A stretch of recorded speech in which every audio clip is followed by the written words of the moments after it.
media perspectives in which we are asked to watch people perform acts, in which more cosmic questions about performance are being asked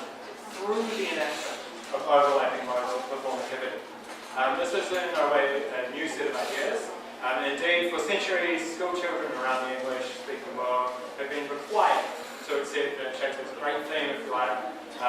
in addition to the suspicion that appearances might be deceiving, is that the world itself constitutes the stage. Something that's been illustrated in Jeffrey's talk.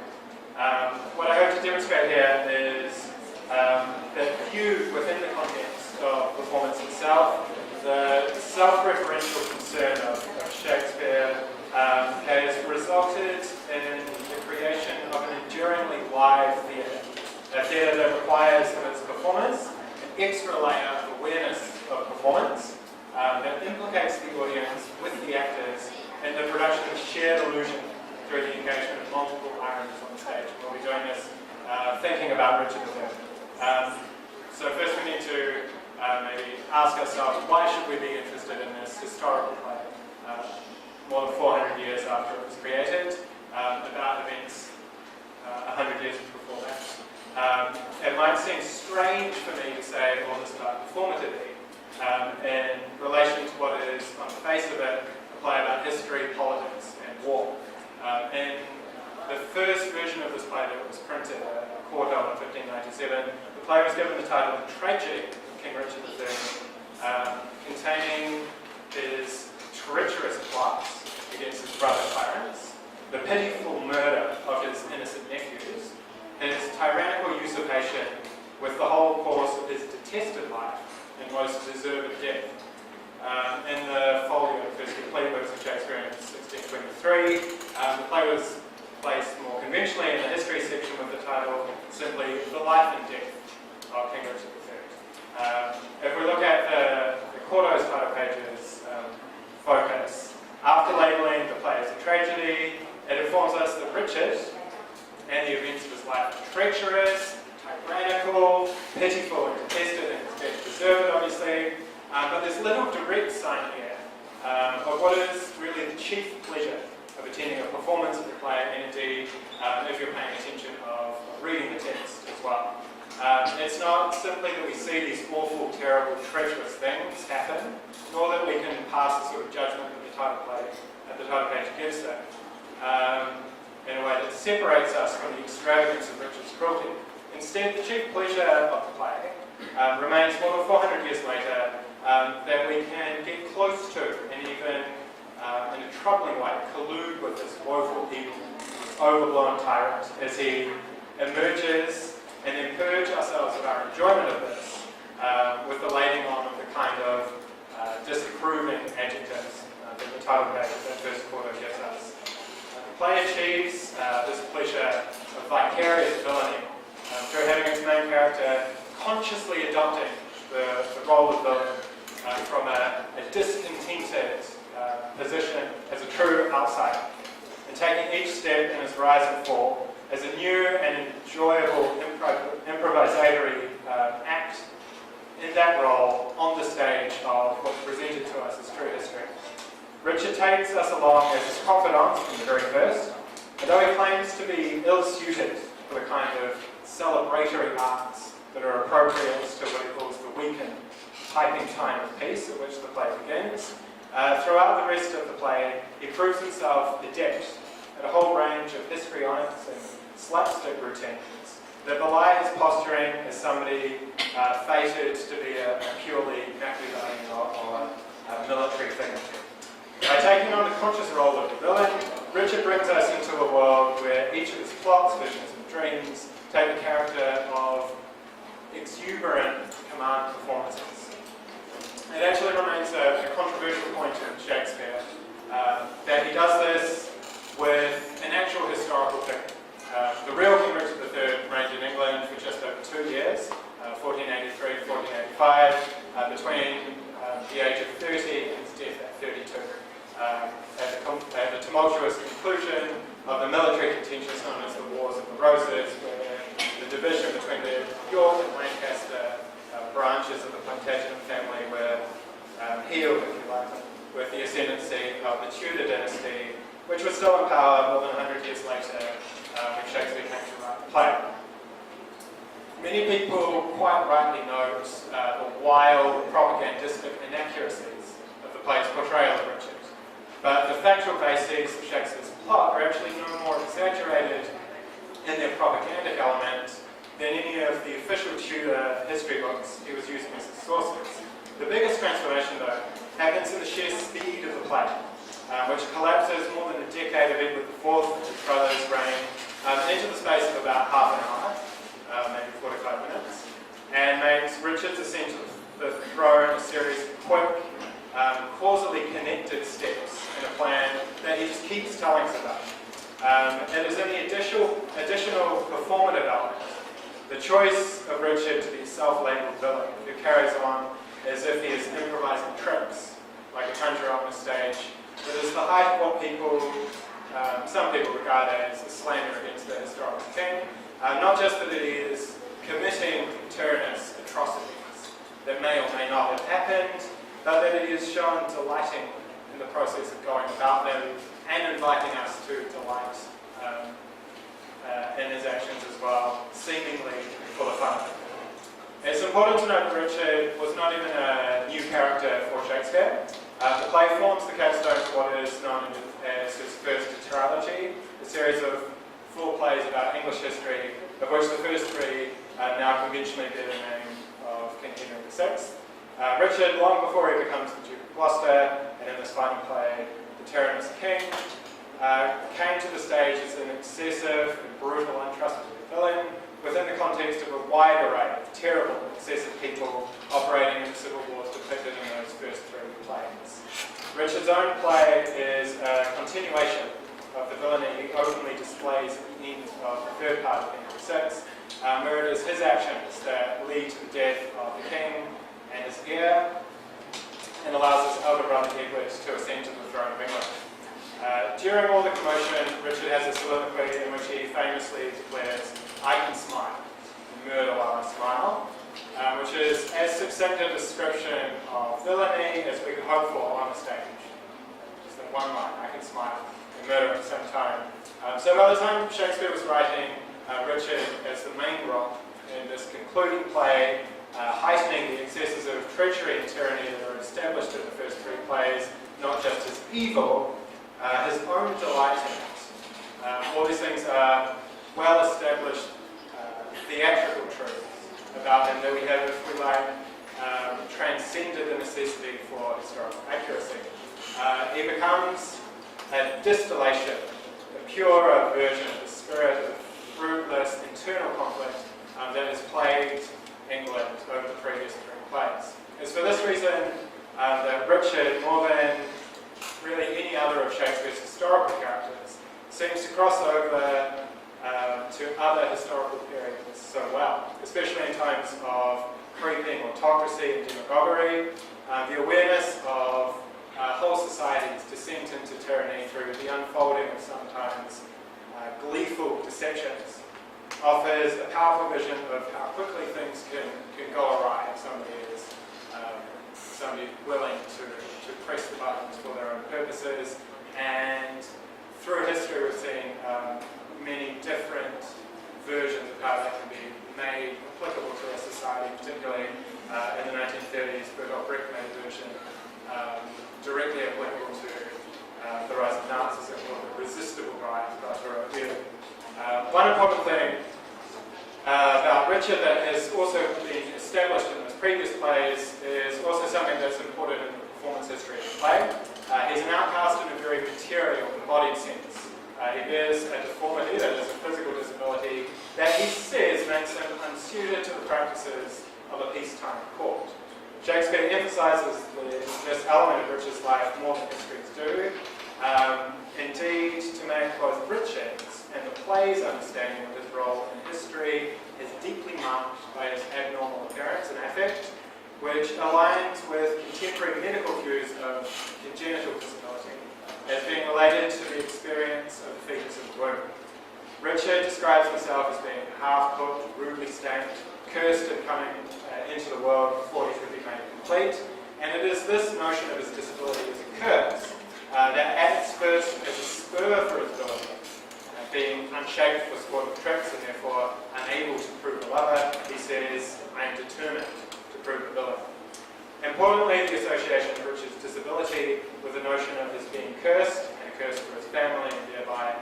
for the whole kingdom of England, comes back around on him in the unfolding action of the play, where in a thrilling scene, a council of the most important women in the country convinces mother, the Dowager Duchess of York, to join together with her former enemies, saying, in the breath of bitter words, let's smother my damned son. And then a couple of scenes later, she gets to do this directly to his face, cursing him. Bloody thou art, bloody will be thy end. Shame serves thy life, and doth upon thy death attend. Cursing is important in the play, therefore, as both a prior condition of the character and as an element of performance all the way through. The result of the initial curse, Richard's deformity, is also obviously a major consideration of any production that hopes to embody the character. The physical demands of the traditional aspects of Richard's disability, which is usually presented as him having a gammy leg, weak, lifeless arm, a hunched back,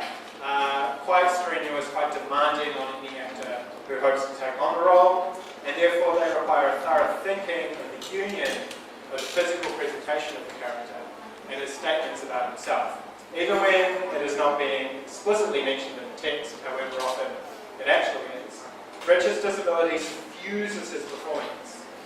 stage and brings out many of the dramatically extreme reactions to his new friends within the play. But such is the strength of the initial sympathy or vicarity that is created with this openly villainous character, that Richard's statements about his disability transcend the propagandistic element of explaining his behaviour in terms of his having a cursed, bestial nature. And some modern scholars of disability, such as Catherine Williams, who sees in Richard a projection of his disability as what she calls a dismodern subject. Many scholars take from the portrayal a more nuanced sense of the feeling of exclusion that Richard, for better or worse, describes, and note that the attitude of other characters towards him all the way through require of us a rethinking of the myriad ways in which disability is compounded with social stigma, and see in Richard's rebellion the potential for a wider sense, perhaps, of liberation from ableist views. The action of the play is tightly focused around Richard's perspective on and manipulation of the events of his family's installation in power. The play opens with a riotous, self-pitying soliloquy with Richard. After explaining his situation, lets us know that his plans are already afoot, and invites us to watch as they unfold, which they do at a great pace. First, Richard unveils his plan to have his brother Clarence executed on the strength of a false prophecy that he's manipulated, all the while protesting his love and support to his brother, before going on to persuade the widow of King Henry VI's designated heir, Lady Anne Neville, to marry him over the corpse, presented physically on stage of the late king. And I think this is one of the scenes we're going to be seeing later this afternoon. Yes? So that's exciting. Richard's brother, the new King Edward, soon dies unexpectedly with sickness, and Richard is elevated to the rank of Lord Protector on behalf of the 12-year-old heir of the throne, his nephew Edward V. While plans for the coronation are being made, Richard enlists the help of his cousin Lord Buckingham to manoeuvre the Privy Council and the Lord Mayor of London, and to giving him more and more power until, after imprisoning the heir of his brother in the Tower of London, he has been declared illegitimate and is raised to the throne. Seeking to consolidate his reign, Richard commits the act that leads to his downfall. He orders Buckingham to see about murdering those nephews that have been imprisoned in the Tower, an act that Buckingham, increasingly worried that he's not going to be given the reward of his earldom he has been promised, refuses to do before defecting from Richard. The murders happen anyway, and Richard becomes more and more treacherous, having numerous other characters, including his new wife, murdered, before the resistance to his tyranny coalesces around Henry Richmond, who defeats Richard, now mostly abandoned, stalking battlefield without even a horse at the Battle of Ross's revealed. But it's more than just the trajectory of ill-gotten success and inevitable downfall. Richard's performative engagement with the role of villain makes the play into something else. Instead of watching history unfold, we're brought along with Richard to watch him improvise villainy with an historical backdrop. In a scene that we'll watch later with Lady Anne, we see him sparring with words, turning every statement of hatred ingeniously into things that will benefit this terrible outcome with their accession to marriage, followed by Richard's gleeful reaction to this in soliloquy, was ever woman in this human womb, was ever woman in this human one. The sense of spontaneity carries over to other scenes throughout the play as well. There's no more apparent than in the scene in which he and Buckingham deliberately engage as a kind of vaudeville double act with the Lord Mayor and Council. Richard changes role. Instead of being a naked villain, he plays up his piety, taking a prayer book and 2 bishops as a prop to dissociate himself from any claims to the throne, while Buckingham takes the role of someone pleading with him to give up his piety and take up what he calls the golden yoke of sovereignty. This performance of Richard and Buckingham has them goad each other into more devilishly extreme versions of the characters that they've just put on. Richard is playing people, but it's only when he has an accomplice that this is really fun for us as an audience. When we next see Buckingham and Richard together, Richard wants to continue their improvisations, saying in the new garb of success, shall we wear these glories for a day, or shall they last, and we rejoice them? But his next trick, his next performance, is to suggest the murder of his nephews, and Buckingham has his doubts. Buckingham is thus important because it's his defection that turns the tide against Richard. We need to know that it's not just the murder of the princess in the tower that turns him, but Richard's refusal to listen to his petitions about being ennobled to the rank of Earl. Without a sidekick, the pleasure of watching Richard's villainy is inverted. Buckingham's replaced by the truly evil Tyrrell, who carries out the murders with the relish of the killer, but not the exuberance of the performance. Also very interesting in the play, the women, the leftovers of the internecine wars, giving the play more former queens than maybe the stage can usually handle. The plot unravels through their reconciliation, Richard's mother joining in their cursing of him for all the evil that has befallen their families and kingdom, and an inversion of the screaming matches between these characters that has happened in the previous Henry VI plays. It's the scale of Richard's tyranny that does him in, but also provides for eerie and challenging theatrical effects. Murders on stage, plenty of them, but also the description of many murders off stage as well. The negotiation and tricks about the princes, and Anne versus big murdering set pieces like the death of Clarence, Hastings, for instance. All this leads to the culmination of the play in an anti-naturalistic scene where the script calls for Richard and his adversary Richmond to be presented in tents in the camp in the night before the Battle of Bosworth Field, side by side, where they're both visited by an ensemble of the ghosts of everybody Richard has had killed, not just in this play, but in the previous plays as well. And on one level, this is bad, ugly propaganda. It's quite stale and boring to read on the page, but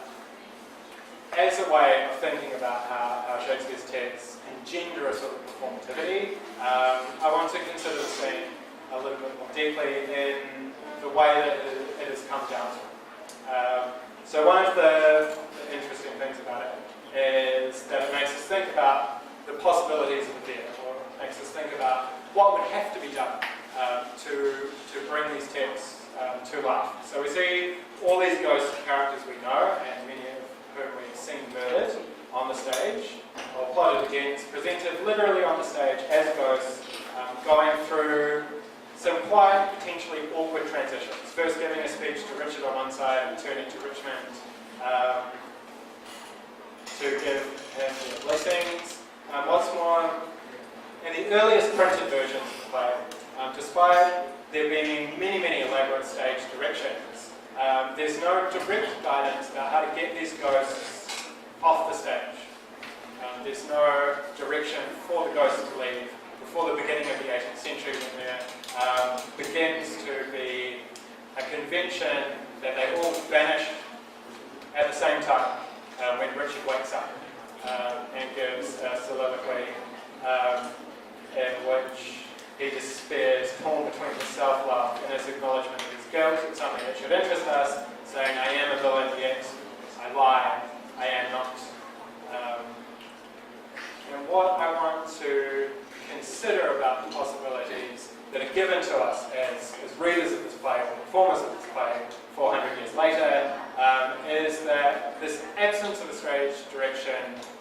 for the departure of the ghost makes us have to imagine what to do with all these bodies on the stage. We can engage with them as a sort of pageant. We know that in the Renaissance and in some of Shakespeare's plays, indeed, people thought that a dumb show was quite effective, so we could have them parading through, and some editions say Ghost enters, delivers their lines and exits, but many productions think, no, it's much more eloquent to see all these ghosts together and have them leave at the same time. But the stage direction is usually about they vanish, that we have to find some technical solution to get these bodies that have previously been very eloquent in their accumulation to show Richard's villainy off the stage in a way that isn't ridiculous. And this is something that is still challenging for us today. Pageant possession, the other option, can easily become dull and repetitive, while the sudden vanishing of the crowd needs a lot of coordination and technical skill that might undermine any theatrical effect that it has. What's important in that scene, and throughout the whole play, to wrap up,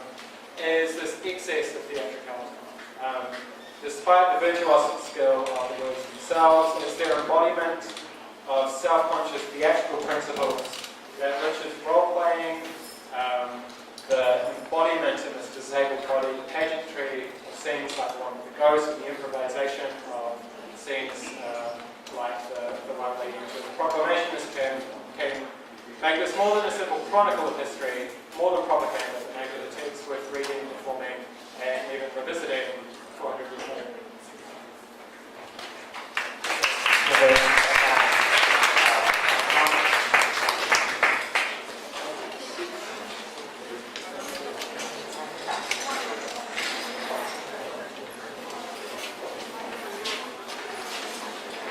ต่อไปขอเชิญอาจารย์ประชดพิเศษพูดเรื่องแมคเบธค่ะ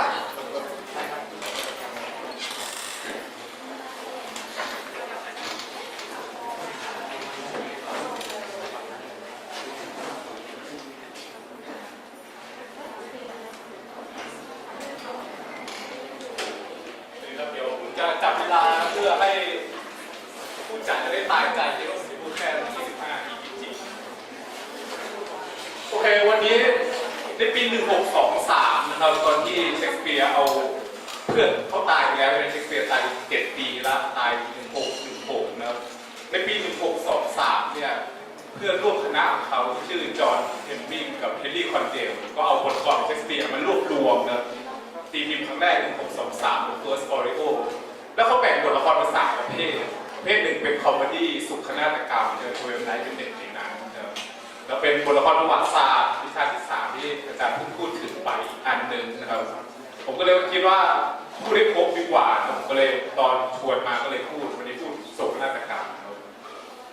โอเคอันนี้ความจริงเราจะต้องถามแต่ว่าเมื่อกี้ทุกคนเห็นไปหมดแล้วมันชื่อเรื่องอะไรนะก็ไม่ต้องถามนะทุกคนทราบว่าเป็นแฮมเล็ตนะครับงั้นก็จะข้ามไปครับโอเคแล้วเรื่องนี้ก็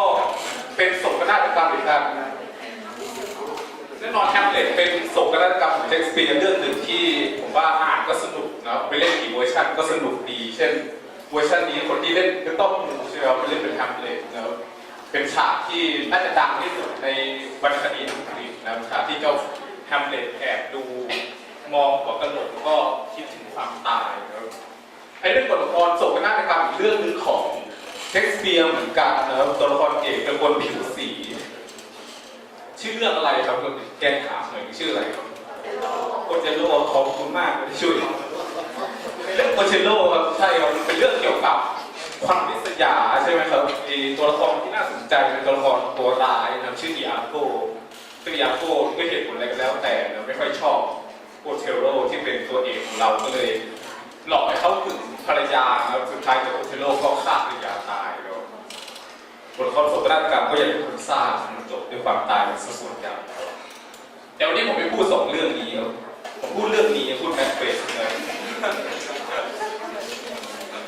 ด้วยเหตุผลสองเรื่องเป็นเหตุผลง่ายๆก็คือ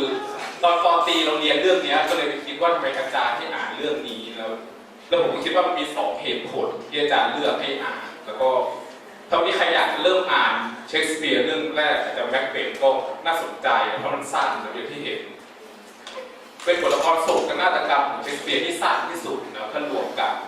สั้นกว่าแฮมเล็ตเกือบเท่าหนึ่งแล้วแฮมเล็ตที่ประมาณ 4,000 กว่าบรรทัดแล้วโครงเรื่องก็เข้าใจง่ายดังนั้นก็ถ้าคนเริ่มต้นตอนแรกก็เข้าใจง่ายๆก็จะเป็นเรื่องที่ดีใช่ไหมครับเจ้าแมคเบธเป็นทหารแล้วฝึกคนผู้กล้าวันหนึ่งเดินทางไปแล้วก็ไปเจอกับผู้หญิงประหลาด3 คนนะครับในเวอร์ชันของเชคสเปียร์เป็นผู้หญิงประหลาดใช่ไหมครับประหลาดเป็นคนเราเก็บเป็นแม่มดนะสมัยปีเดตันเปีย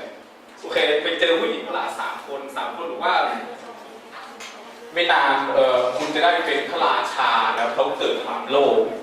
ก็เลยรวบไม่ใช่ความโลภความทะเยอทะยานมากกว่า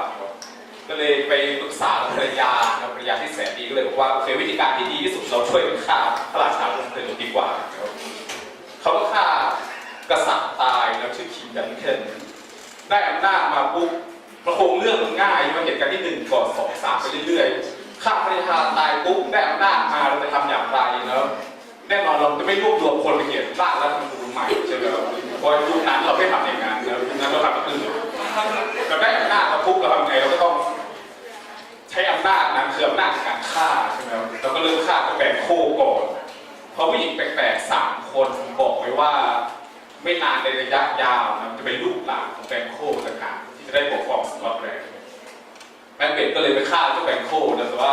ลูกชายของแบงโคหนีไม่ได้แมคเบธก็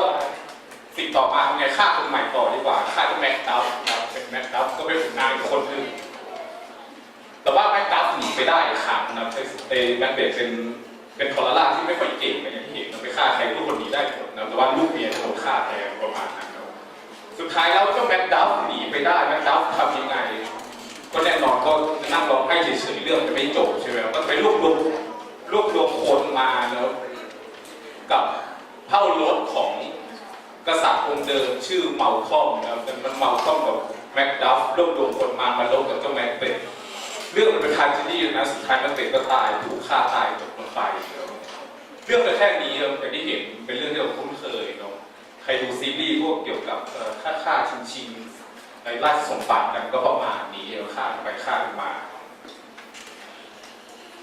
ขั้นต่อมาแล้วถ้าเกิดเราเป็นนักศึกษาเราจะทำยังไงดีนะ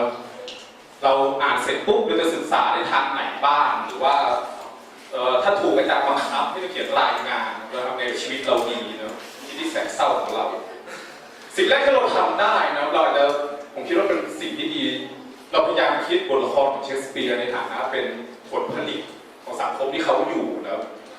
มันเกิดออกมาได้ไม่ได้ถูกมันจะกระบอกไม้ไผ่อย่างนี้มันเกิดมาได้จากการปฏิสัมพันธ์กับคนในสังคมที่เขาอยู่นะเช่นเราอาจจะลองดูเจ้าเชคสเปียร์สิ่งที่เขาเก่งที่สุดคือการลอกงานชาวบ้านสิ่งที่เรา90% ของบทละครของเชคสเปียร์ลอกชาวบ้านมาคือไปอ่านนิทานบ้างอ่านตำนานบ้างเรามาดัดแปลงให้ดีขึ้นนะศิลปินที่เก่งก็คือศิลปินที่ลอกงานชาวบ้านแล้วทำให้ดีขึ้นได้นะ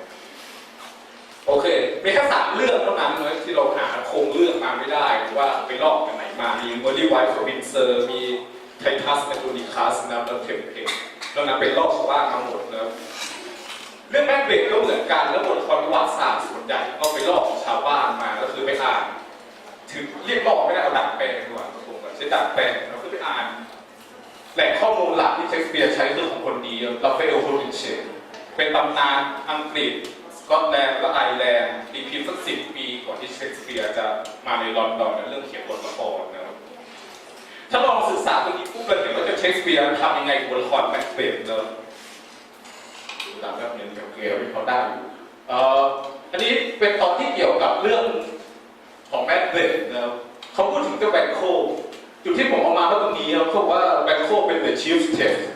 เป็นผู้สมรู้ร่วมคิดที่สำคัญที่สุดกับแมคเบธในการฆ่าพระราชาองค์เดิมนะครับอันนี้เป็นตำนานแต่เจ้าแมคเบธของเชคสเปียร์มาเปลี่ยนใช่ไหมในของเชคสเปียร์บทละครเนี่ยแบงโคเป็นผู้บริสุทธิ์ทำไมจะต้องเปลี่ยนด้วยนะเหตุผลเป็นอย่างนี้หรือเปล่าแล้วเพราะในตอนนั้นเขาเชื่อกันว่าเจ้าแบงโคเนี่ยเป็นต้นตระกูลนี้แบงโคนี้แต่แล้วก็แตกลูกแตกหลานมาเรื่อยๆครับเขาเชื่อว่าแบงโคเป็นต้นตระกูลของราชวงศ์สจ๊วตนะครับขึ้นมาเรื่อยๆปุ๊บมาถึงตรงนี้แมรี่ควีนออฟสกอตซึ่งสุดท้ายแล้วก็ลูกชายได้มาปกครองประเทศอังกฤษในขณะที่เชคสเปียร์เขียนบทละครเรื่องแมคเบธอยู่นะหรือเจ้าเจมส์ที่1ใช่ไหมครับเขาเชื่อว่าเจมส์ที่1เนี่ยเป็นมันพระบุรุษสุดเป็นโคดังนั้นก็เชคสเปียร์อาจจะอยากเอาใจนายใช่ไหมครับก็เขียนงานที่มันสรรเสริญคุณงามความดีของนายในการเอาเรื่องร้ายๆของบรรพบุรุษทิ้งไปถ้าเรามองเนี่ยเราจะเริ่มเห็นว่าเจ้าเชคสเปียร์มันไม่ได้หลบซ่อนตัวเองอยู่ในข้างแม่น้ำเอวอนจนเราเขียนบทละครป่าหลังโยนให้เราฟังเขาทำปฏิสัมพันธ์กับสังคมที่อยู่เชคสเปียร์จะคล้ายๆคือผมพยายามคิดว่าให้เราอยากเปรียบเทียบเชคสเปียร์เป็นใครอาจจะเปรียบเทียบเชคสเปียร์กับสปิลเบิร์กนะครับสิ่งที่เราทำจริงๆคือสำคัญที่สุดคือทำมาเพื่อผลประโยชน์บางอย่างอาจจะเพื่อเงินหรือเพื่อความสัมพันธ์ที่ดีขึ้นกับคนในสังคมที่เขาอยู่แล้วก็หลังจากเพราะว่าเชคสเปียร์ต้องเอาใจนายเพราะว่าอย่าลืมคณะละครของเชคสเปียร์ชื่อ The King's Men ครับคณะละครคนของพระราชาอยู่ภายใต้การอุปการะของพระเจ้าเจมส์ที่1โดยตรงนะครับแล้วตามประวัติศาสตร์ตามข้อมูลที่เราพอมีเนี่ยพอเปลี่ยนราชสมัยปุ๊บพระเจ้าเจมส์ขึ้นมาเนี่ยคณะละครของเชคสเปียร์ได้รับเลือกให้ไปเล่นในราชสำนักบ่อยขึ้นอย่างเห็นได้ชัดนะครับปีสุดท้ายของราชวงศ์ของพระนางเจ้าอลิซาเบธที่1เนี่ยเขาได้เงินประมาณ20 ปอนด์นะครับจากราชสำนักตอนไปเล่นแต่พอเปลี่ยนราชสมัยปุ๊บได้ปีแรก130 กว่าจำไม่ได้ปีต่อมาก็100 กว่าเรื่อยๆในนั้นความสัมพันธ์ดีมากนะครับจึงไม่น่าแปลกใจที่นักเขียนหลายคนนักวิจารณ์ว่าเรามองแมคเบธเนี่ยมองเป็นโฆษณาชวนเชื่ออาจจะให้ภาพที่ชัดกว่าการมองแบบอื่นนะครับโอเคอีกเรื่องนึงที่พูดถึงนะ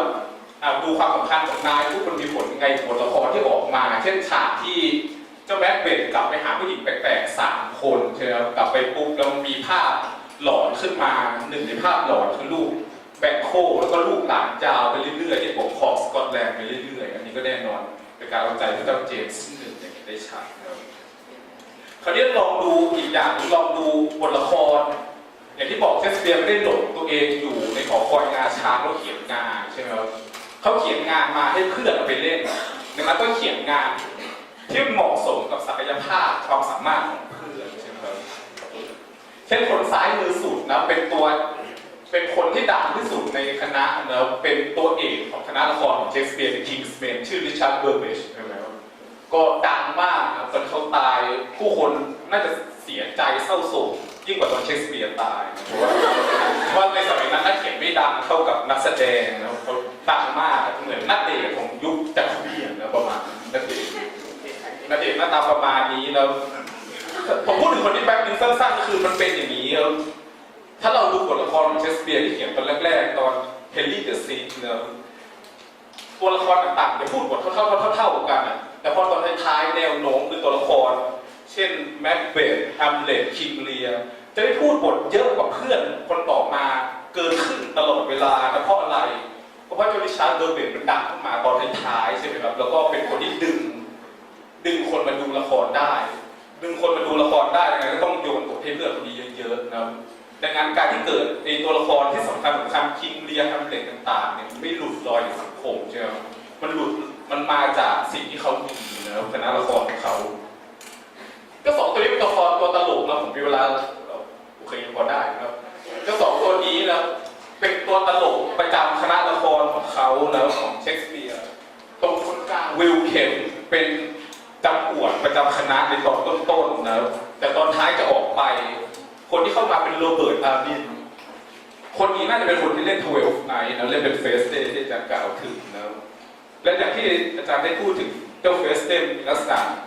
เรียกตัวเองเป็นวิตติฟูใช่ไหมเป็นคนโง่ที่เฉลียวฉลาดเพราะนั่นเป็น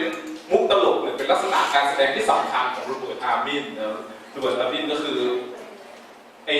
นักวิจารณ์เรียกว่าเป็น intellectual แล้วเป็นปัญญาชนที่เล่นเป็นตลกอะไรอย่างนี้แล้วดังนั้นตอนท้ายๆในชีวิตงานเขียนของเชคสเปียร์เราจะเห็นตัวตลกที่มีลักษณะค่อนข้างฉลาดเช่นเฟสเต้หรือตัวตลกในคิงลีนะครับที่เปลี่ยนไปขณะที่เจ้าหมอนี่เป็นตัวตลกแบบบ้านๆนะวิลเคมเป็นคนอ้วนๆนะครับมุกที่สำคัญคือมุกพูดผิดพูดถูกอะไรอย่างนี้นะซึ่งเราจะเห็นได้สะท้อนในเรื่อง Much Ado About Nothing หรือว่า Folk Stuff ที่เป็นตลกบ้านๆความเปลี่ยนแปลงเกี่ยวกับตัวตลกมันเชื่อมโยงกับการที่เจ้าวิลเคมออกจากคณะละครไปได้คนใหม่มาโอเคแล้วอันนี้เป็นหนึ่งเรื่องที่ผมอยากพูดถึงและความเชื่อมโยงของเชคสเปียร์กับสังคมที่เขาอยู่ใช่ไหมครับเรื่องต่อมาที่จะกล่าวถึงคือ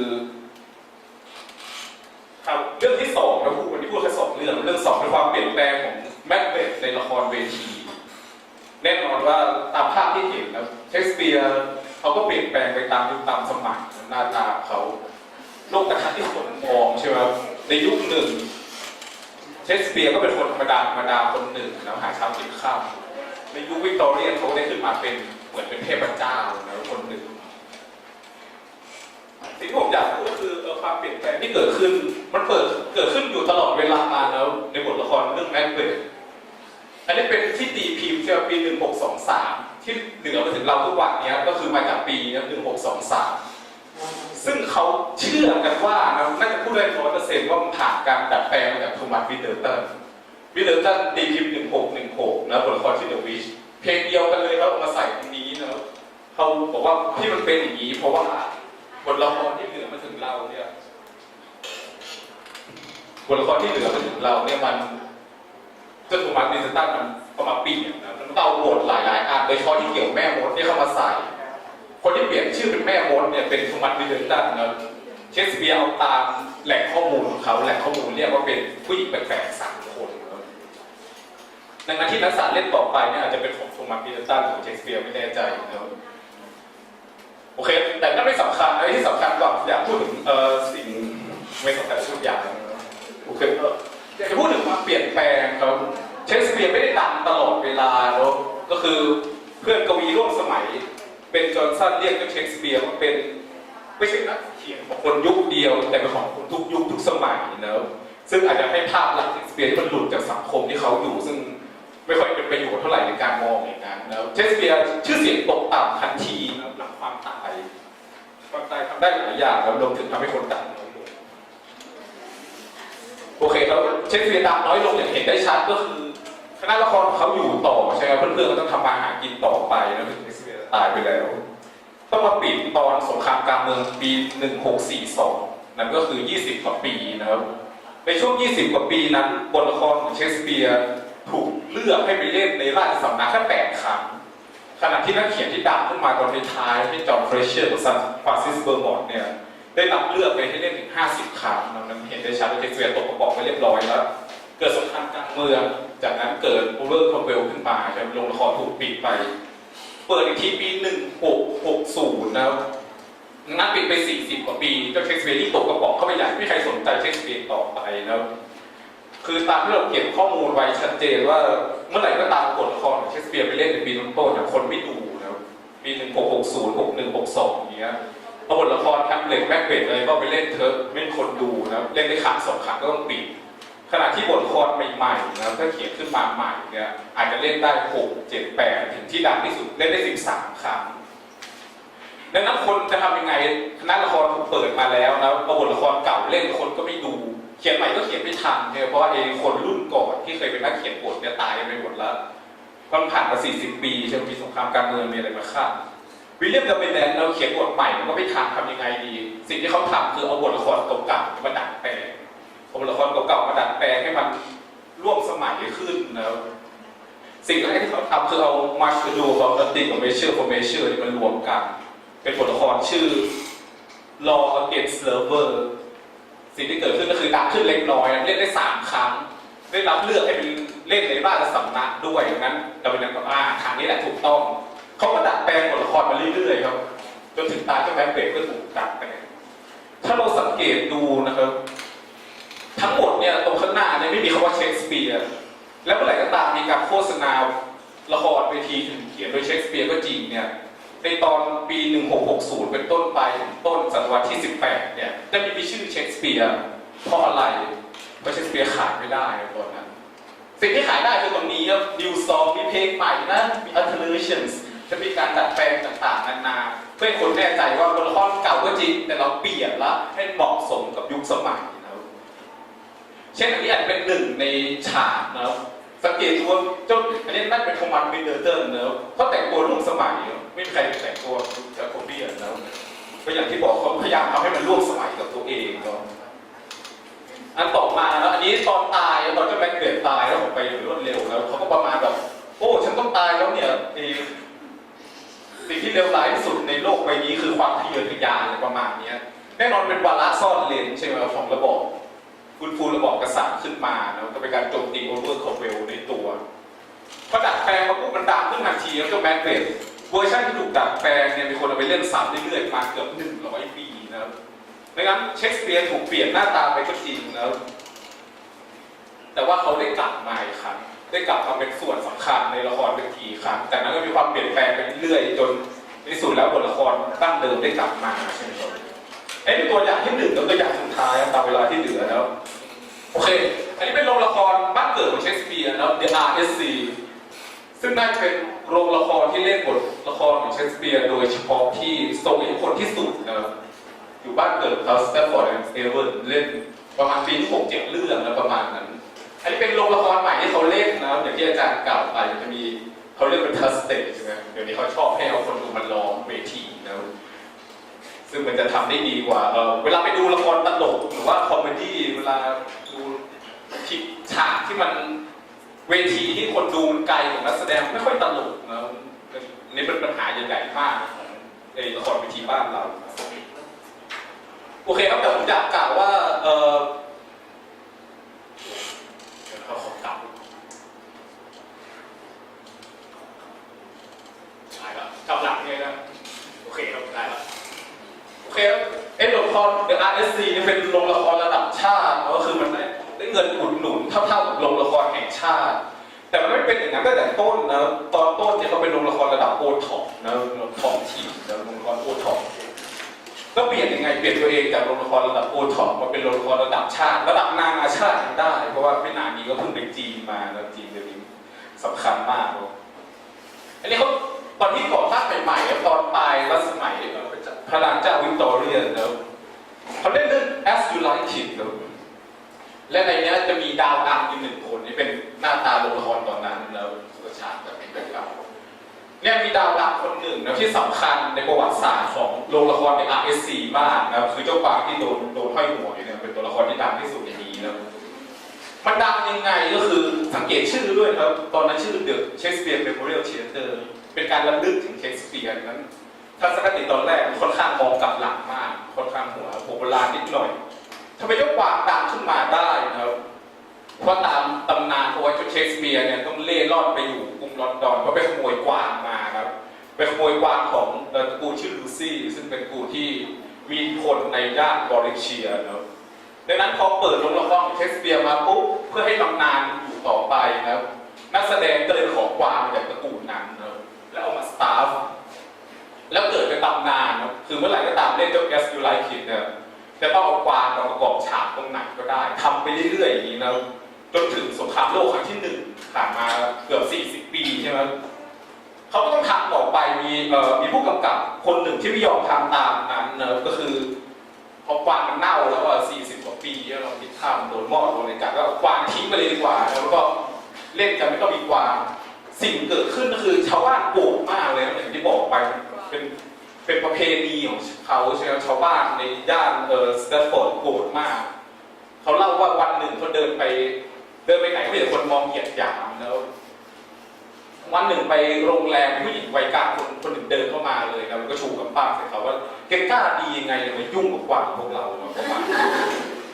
ดังนั้นอย่างที่บอกไปก็กวางสำคัญมากแล้วจะยุ่งกวางของฉัน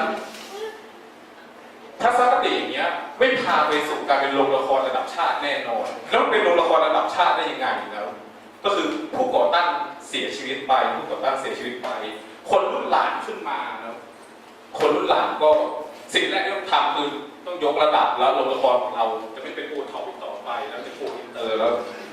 เขาทำยังไงคือเขาเปลี่ยนผู้กำกับสินนะเป็นแบร์รี่แจ็คสันซึ่งเป็นคนหัวค่อนข้างก้าวหน้าแล้วเอาแฮมเล็ตมาใส่สูตรเล่นอะไรประมาณนี้แล้วเจ้าแบร์รี่แจ็คสันก็ดึงเพื่อนเข้ามานะปีเตอร์ฮอลแล้วก็ปีเตอร์บรูคเชเวอร์นันแต่พวกนี้คนที่หัวก้าวหน้าหมดเป้าหมายก็คือเราทำให้โรงละครแห่งนี้มันร่วมสมัยและเป็นโรงละครระดับชาติที่ได้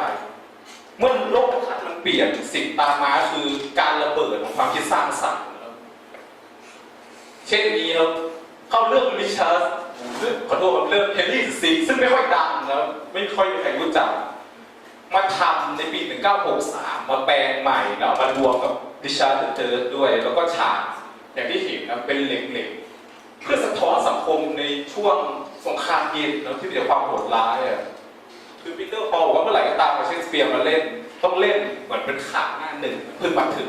ทำให้มันร่วมสมัยเขาก็ใช้เฮนรี่เดอะซิกเนี่ยเป็นการสะท้อนสังคมที่อยู่นะช่วงสงครามเย็นที่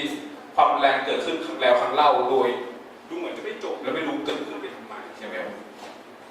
อันต่อมาแล้วอันนี้น่าจะเรื่องอะไรมีใครพอเดาได้บ้างครับดูเรื่องนี้น่าเป็นใครผู้หญิงคนนี้เรื่องอะไรครับ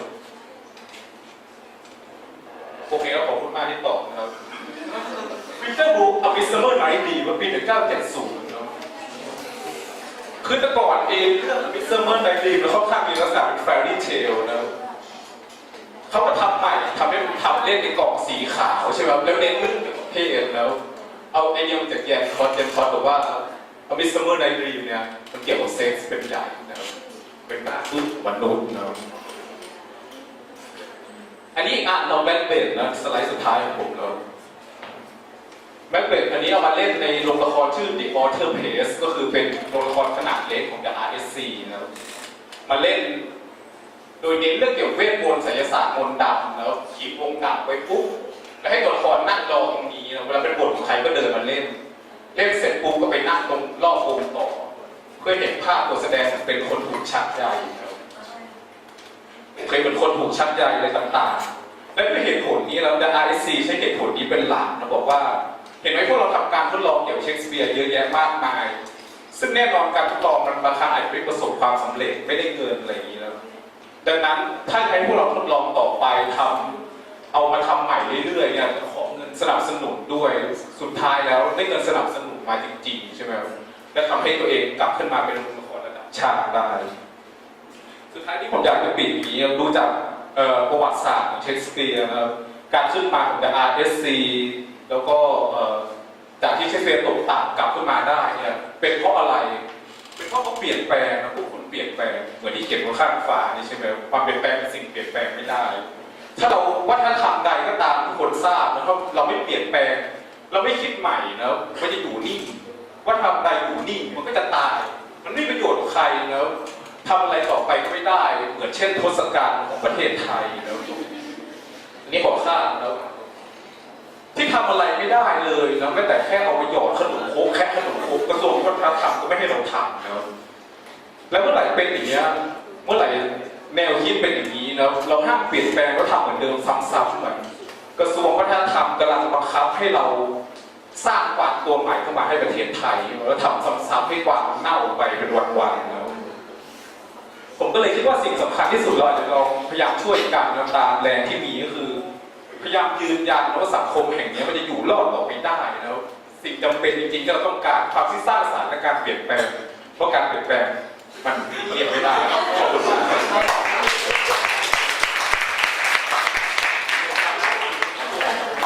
ขอบคุณท่านบอยครับ4 ท่านนะคะเดี๋ยวเพื่อให้นักแสดงเตรียมฉากนะคะบอกย้ำอีกนิดนึงว่าฉากจะเป็นด้านนั้นฉะนั้นขอให้ผู้ชมทุกท่านหันหลังแล้วก็ขยับถอยออกมานิดนึงนะคะคุณพ่อทางด้านในสุดนะคะนักแสดงจะไปจัดฉากนะคะณช่วงเวลานี้ขออนุญาตสรุปส่วนที่เป็นภาษาอังกฤษอีกครั้งหนึ่งนะคะสำหรับอาจารย์ที่อาจารย์ท่านแรกได้พูดไปนะคะอาจารย์ให้ประวัติศาสตร์ให้ความรู้เกี่ยวกับประวัติศาสตร์การ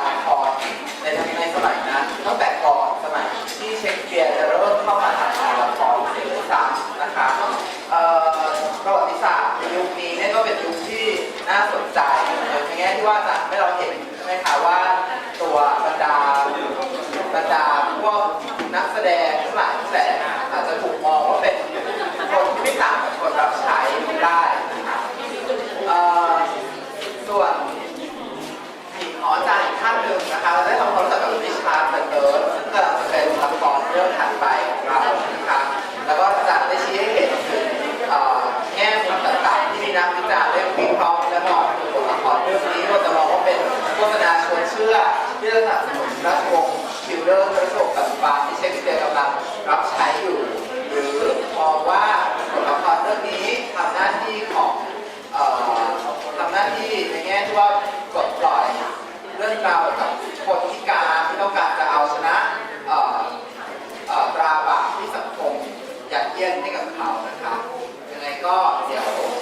เตรียมตัวรับชมละครตามลำดับก็จะเป็นริชาร์ดที่3นะคะตามด้วยหันษาราตรีนะคะและตามด้วยแมคเบธฉากริชาร์ดที่3ที่ท่านเราจะได้ชมนั้นเป็นฉากที่เลดี้แอนนะคะเป็นใช้คำว่าเป็นลูกสะใภ้ของกษัตริย์พระองค์ก่อนนะคะมาสักการะที่สูงส่งนะคะแล้วก็พบเจอกับริชาร์ดอยู่พบกลอสเตอร์แต่มันยังไม่เป็นกษัตริย์นะคะแล้วเราก็เริ่มมีปากเสียงการเกิดขึ้นนะคะส่วน12 Nightsนะคะก็เป็นซีนเป็นฉากที่เบสทีตัวตลกเนี่ยหายหน้าหายตาจากหญิงโอลิเวียหลายวันก็กลับมารับงานแล้วก็มีข้อถกเถียงเล็กน้อยอย่างที่อาจารย์สรับพรให้ดูไปแล้วส่วนแมคเบธก็จะเป็นซีนที่แมคเบธรู้สึกว่าตัวเองกำลังจะเสียหน้าเลยกลับมาหาผู้หญิงแปลกๆที่อาจารย์รชดบอกหรือว่าในเวอร์ชันนี้ก็ตีความเป็นแม่มดแบบที่โทมัสเดอร์ตันมองนะคะแล้วก็ดูซิว่าผู้หญิงแปลกๆเหล่านั้นจะให้คำแนะนำอะไรกับเขาค่ะเชิญรับชมละคร